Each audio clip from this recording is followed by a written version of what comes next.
అందరికీ నమస్కారం.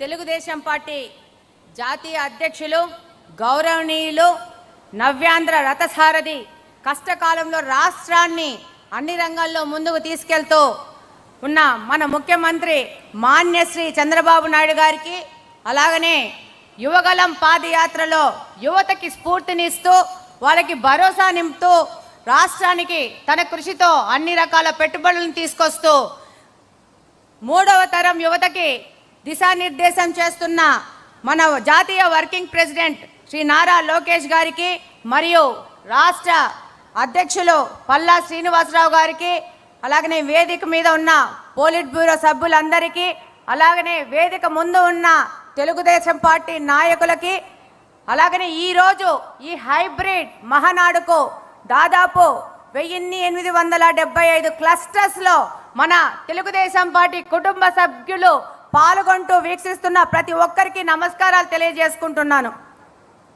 మహిళా రిజర్వేషన్ భారత ప్రజాస్వామ్య చరిత్రలో మహిళా సాధికారతకు చారిత్రాత్మక మైలురాయి నారీ శక్తి వందన్ అధినియం. మహిళలకు చట్టసభల్లో 33% రిజర్వేషన్ కల్పించి వారిని రాజకీయాల్లో నిర్ణయాల్లో సమాన భాగస్వాములుగా నిలబెట్టడమే ఈ చట్టం యొక్క లక్ష్యం. ఇది కేవలం సంఖ్యాపరమైన మార్పు కాదు, దేశ విధానాలలో మహిళల స్వరం బలపడేలా చేసే ఒక కీలక సంస్కరణ. దేశ జనాభాలో సగం మంది మహిళలకు సమాన రాజకీయ అవకాశాలు కల్పించడమే దీని ముఖ్య ఉద్దేశము. మన దేశంలో మహిళ అంటే ఒక వ్యక్తి కాదు, ఒక శక్తి అని నమ్మిన మొట్టమొదటి పార్టీ తెలుగుదేశం పార్టీ. మొట్టమొదటి వ్యక్తి స్వర్గీయ అన్న నందమూరి తారక రామారావు గారు. మహిళల సంక్షేమం మీద చేసే ఖర్చు అనేది ఒక ఖర్చు కాదు, అది దేశ భవిష్యత్తుకు చేసే పెట్టుబడిని గుర్తించిన ఒక విజనరీ లీడర్ మన నారా చంద్రబాబు నాయుడు గారు.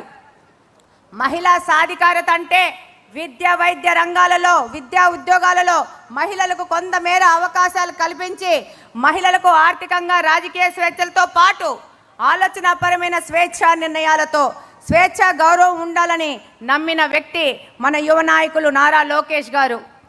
ఆ రోజు అన్న ఎన్టీఆర్ స్థానిక సంస్థలలో 9% వాటా కానించి, ఆడపిల్లలకు ఆస్తి హక్కు కానించి, ప్రభుత్వ రికార్డులో తండ్రితో పాటు తల్లికి కూడా పేరు రాయాలనడం కానించి, మొట్టమొదటి మహిళా విశ్వవిద్యాలయం ఏర్పాటు చేయడం కానించి, వితంతు పింఛన్ల కానించి, మహిళా డైరీ సహకార సంఘాలు ఏర్పాటు చేయడంతో మహిళల ఆత్మగౌరవాన్ని, విద్యా సంక్షేమం, భద్రత మరియు ఆర్థిక స్వాతంత్రాల పట్ల అన్న ఎన్టీఆర్ గారి యొక్క నిబద్ధత మనందరికీ తెలుసు.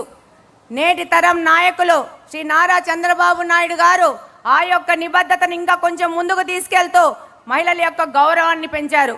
దేశంలో తొలి దళిత స్పీకర్గా శ్రీమతి ప్రతిభాబాతి గారిని నియామకం కానించి, స్థానిక సంస్థల్లో ఉద్యోగాల్లో మహిళలకు 33% రిజర్వేషన్ పెంచి మహిళా కమిషన్ని ఏర్పాటు చేసి, ఏదైనా పేదలకు ఇల్లులు ఇవ్వాలంటే అది మహిళ పేరు మీద ఇచ్చేటట్లు మార్పు చేసి ఈరోజు రేషన్ కార్డు కూడా మహిళల పేరు మీద ఇస్తున్నారంటే మన నాయకుడు నారా చంద్రబాబు నాయుడు గారి మహిళల మీద ఉన్న నిబద్ధతే.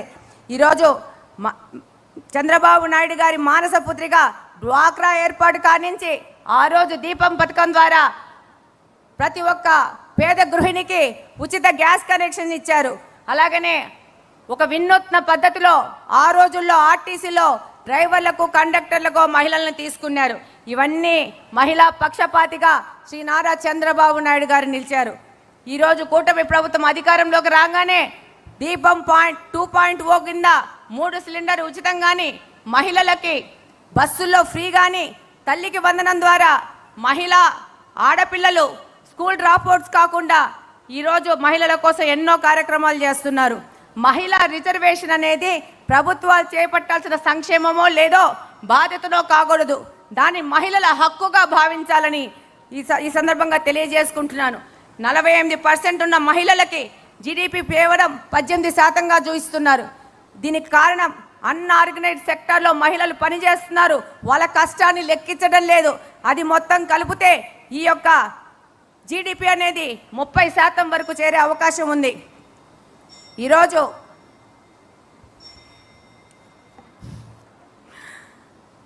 ఆ రోజు 96లో దేవగౌడ గారిని ప్రవేశపెట్టిన తొలి మహిళా బిల్లు కాడి నుంచి మళ్ళా 98 నుంచి 2003 వరకు వాజ్పేయి ప్రభుత్వంలో కూడా ఎప్పుడూ తెలుగుదేశం పార్టీ మహిళా బిల్లుకు సపోర్ట్ చేస్తూ ఉంది.